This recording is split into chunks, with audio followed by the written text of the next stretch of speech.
والسلام عليكم كده حلقة جديدة مع مزمزة كورة. والنهاردة إن شاء الله قررت أعمل حاجة جديدة، وإن أنا أعمل فلوج ماتش الأهلي والإسماعيلي. حاجة أول مرة أجربها طبعا، فأتمنى إنها تعجبكم. وخليني أبدأ معاكم كده ونستعرض اليوم الأول.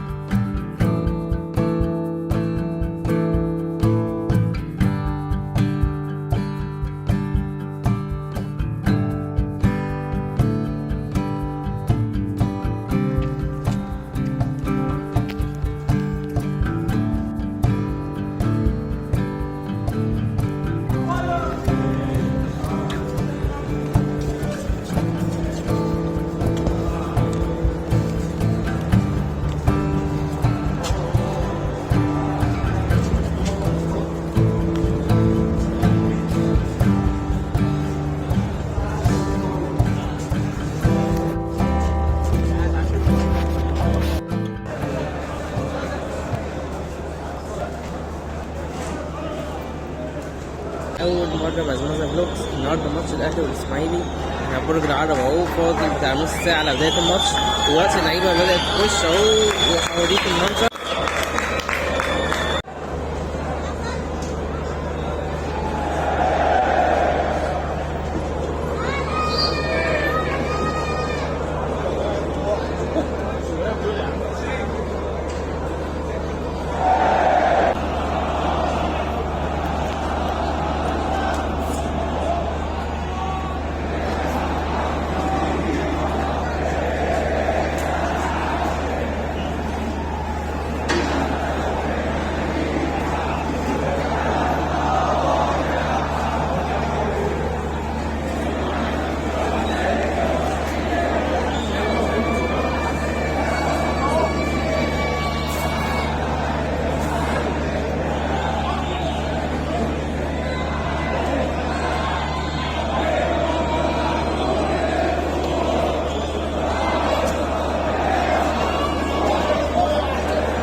خلينا كده نستعرض تاريخ المواجهات للفريقين.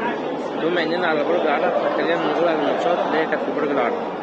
الاهلي والاسماعيلي لعبوا بعض 11 ماتش على برج العرب. الاهلي كسب 8 وتعادلوا في 3. الاهلي ما خسرش ولا مره ضد الاسماعيلي على برج العرب.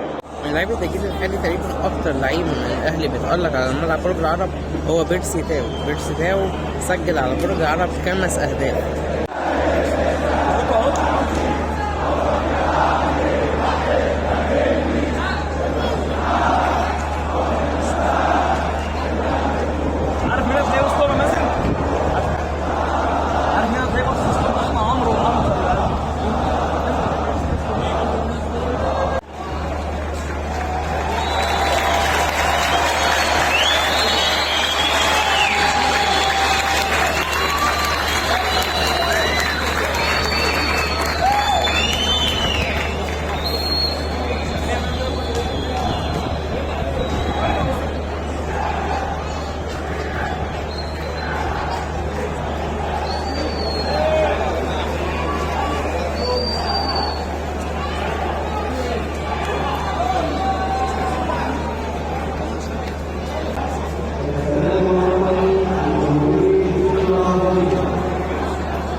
الأول بأداء يعني متوسط جدا للأهلي.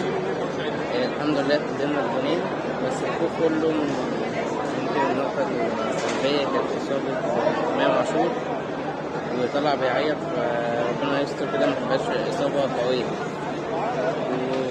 وبيرسي تاو جون بيرسي تاو طبعا، والجون التاني بتاع حسين الشحات أسيست خرافي عن كوكا، يعني أسيست مفيش أحلى من كده. كوكا عموما النهارده بيلعب ماتش جامد جدا يعني، ومش محسسنا إن مروان مش موجود. وطبعا إنهاء حسين الشحات الفينش بتاعه كان كويس جدا. ماتش يعني برضو ما نقدرش نقول ان الاهلي بيلعب بشكل كويس، يعني مستوى متوسط. فربنا يسهل كده الشوط التاني والاهلي ان شاء الله يجيب جوان اكتر.